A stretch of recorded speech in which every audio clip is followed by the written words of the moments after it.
जसं आपण direct proportion मध्ये ज्या पद्धतीने आपण एक्झाम्पल्स बघितलेले आहेत, त्याच पद्धतीने आपल्याला आज इन्व्हर्स प्रपोर्शन मध्ये एक्झाम्पल बघायचे आहेत. डायरेक्ट प्रपोर्शन जेवढा महत्वाचा आहे तेवढाच महत्वाचा पॉईंट आपला इन्व्हर्स प्रपोर्शन आहे. इन्व्हर्स प्रपोर्शन वरचा प्रॅक्टिस 38 आपल्याला बघायचा आहे. त्याआधी आपण काय करणार आहोत, सोप्या आणि सरळ पद्धतीने डायरेक्ट प्रपोर्शन सारखं इन्व्हर्स प्रपोर्शन सुद्धा समजून घेणार आहोत. त्या दिवशी मी थोडंसं त्याची कन्सेप्ट दाखवलेली होती, परंतु इन डीप मध्ये चांगल्या पद्धतीने आपल्याला आज डायरेक्ट प्रपोर्शन समजून घ्यायचं आहे. चला तर मग माझ्यासोबत तुम्ही डायरेक्ट प्रपोर्शन जसं समजून घेतले आहे त्याच पद्धतीने इन्व्हर्स प्रपोर्शन समजून घ्यायची तयारी ठेवा. मी अनामिका कुरुडे तुमचं शिवाय कोचिंग क्लासेस मध्ये स्वागत करत आहे आणि कोणताही न उशीर करता आपण आपल्या व्हिडिओला सुरुवात करत आहोत.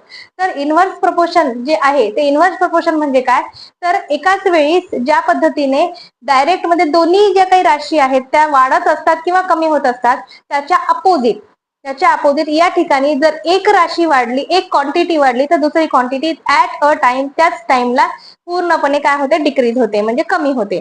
त्याला आपण इन्व्हर्स प्रपोर्शन म्हणतो. चला तर मग बघूया इन्व्हर्स प्रपोर्शनचं कशा पद्धतीने आपण समजून घेणार आहोत ते. इन्व्हर्स प्रपोर्शन मध्ये एका वेळेस एक राशी वाढते आणि दुसरी राशी कमी होते, म्हणजेच x is inversely proportional to 1/y असं त्याचं आपल्याला फॉर्म्युला म्हणजे सूत्र असं म्हणता येईल. तर यावेळेस काय झालं, फॉर एक्झाम्पलनी बघू, मी तुम्हाला एक्झाम्पल देऊन समजून सांगते की जर समजा दोन विद्यार्थी आहेत, 40 पेजेस वाचत असतील, तर एक विद्यार्थी किती पेजेस वाचणार आहे. म्हणजेच काय, दोन विद्यार्थी 40 पेजेस एका दिवसात वाचत असतील किंवा मग त्यांच्या पद्धतीने, तर जर आपण विद्यार्थी कमी केले तर पेजेस वाचण्याचे जे काही पुस्तक वाचण्याचे पेजेस आहेत ते काय होणार आहेत, ऑब्विसली वाढणार आहेत. म्हणजेच काय, तर जर समजा एक्स ही गोष्ट इन्क्रीज झाली तर वाय ही गोष्ट डिक्रीज होते. म्हणजे एकाच वेळेस दोन्ही गोष्टी न वाढता एक गोष्ट वाढते आणि दुसरी गोष्ट कमी होते. आणखीन एक उदाहरण, सोपं उदाहरण म्हणून मी तुम्हाला सांगू शकते की जर समजा आपण गाडीची स्पीड वाढवली, काय वाढवली, स्पीड वाढवली, तर स्पीड जर इन्क्रीज झाली तर डिस्टन्स पूर्ण करण्यासाठी लागणारा जो काही वेळ आहे म्हणजे टाइम आहे, ऑब्विसली तो टाइम कसा होणार आहे, डिक्रीज होणार आहे, म्हणजे कमी होणार आहे. म्हणजे मला जर समजा 3 किलोमीटर जाण्यासाठी अर्धा तास लागत असेल, तर मी जर गाडीची स्पीड वाढवली तर तो 3 किलोमीटर जाण्याचा जो अर्धा तास आहे तो कमी होऊन 15 मिनिटं होतो. म्हणजेच एक्स जर स्पीड आपण एक्स पकडली, एक्स जर इन्क्रीज होत असेल तर टाइम हा जो काही आहे वाय तो नेहमी काय होत असतो, डिक्रीज होत असतो. तर आपल्याला ह्या पूर्ण इन्व्हर्स प्रपोर्शन मध्ये हेच बघायचं आहे की एका वेळेस एक जर क्वांटिटी वाढली तर दुसरी ती आपोआप कमी होणार आहे. त्याच पद्धतीने हा जो इन्व्हर्स प्रपोर्शन आहे तो इन्व्हर्स प्रपोर्शन आपल्या डायरेक्ट प्रपोर्शनच्या अपोजिट आहे. जसं डायरेक्ट प्रपोर्शन सॉल्व्ह केलं तसंच आपल्याला इन्व्हर्स प्रपोर्शन सॉल्व्ह करायचं आहे. पण नेहमी लक्षात ठेवायचं की जे आपण क्वेश्चन वाचत असतो त्या क्वेश्चन मध्ये आपल्याला डायरेक्ट प्रपोर्शन दिले का इन्व्हर्स प्रपोर्शन दिले, ते वाचल्यानंतर तुम्हाला समजलं पाहिजे की डायरेक्ट प्रपोर्शन आणि इन्व्हर्स प्रपोर्शन मध्ये काय फरक आहे. चला तर मग मी जो प्रॅक्टिस सेट 38 आहे त्या 38 मधला एक क्वेश्चन घेऊन तुम्हाला त्याच्यातलं जे काही डिफरन्स आहे ते डिफरन्स समजून सांगते. तर फर्स्ट आहे 5 workers 12 days to weed a field.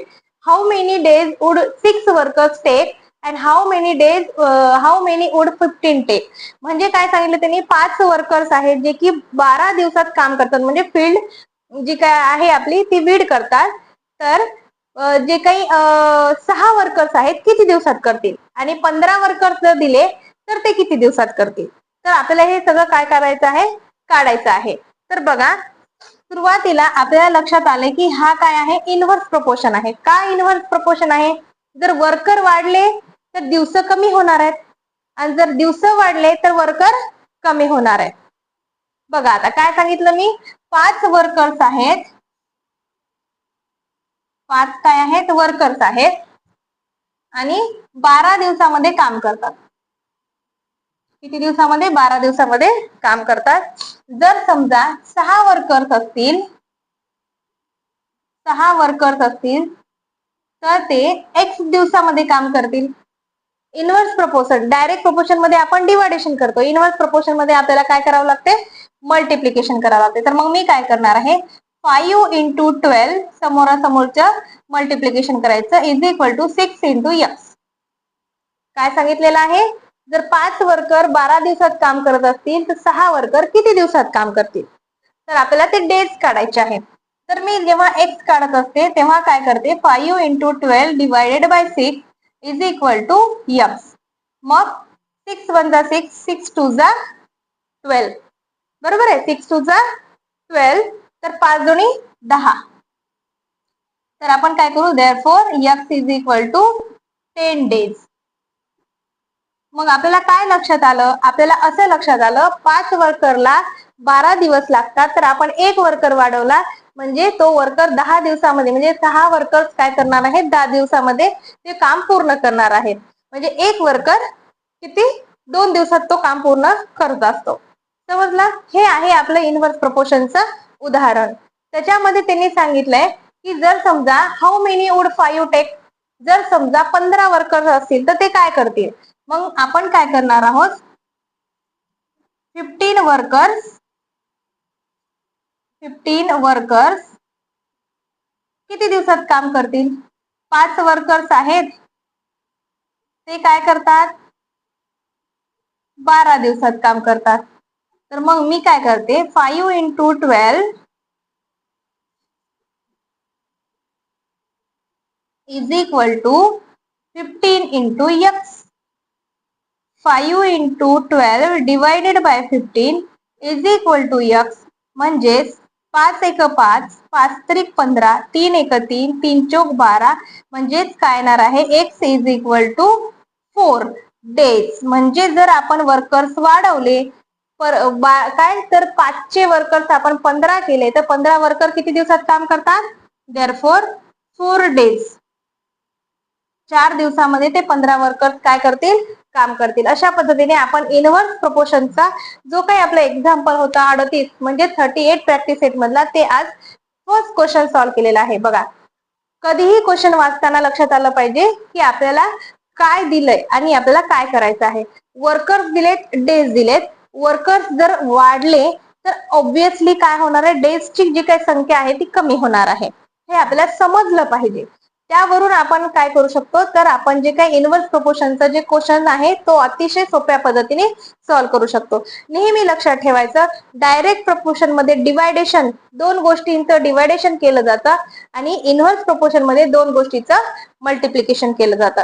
अशा पद्धतीने मी आपल्याला प्रॅक्टिस सेट 38 मधला इनव्हर्स प्रपोर्शनचा पहिला क्वेश्चन जो आहे तो अतिशय सोप्या पद्धतीने समजून सांगितलेला आहे. असेच सोपे तुम्हाला गणित जर पाहायचे असतील तर माझ्या व्हिडिओला लाईक करा, तुमच्या सगळ्या मित्रांना शेअर करा, कमेंट करा आणि बेल आयकॉनला प्रेस करा, जेणेकरून माझे सगळे व्हिडिओ तुमच्यापर्यंत पोहोचतील.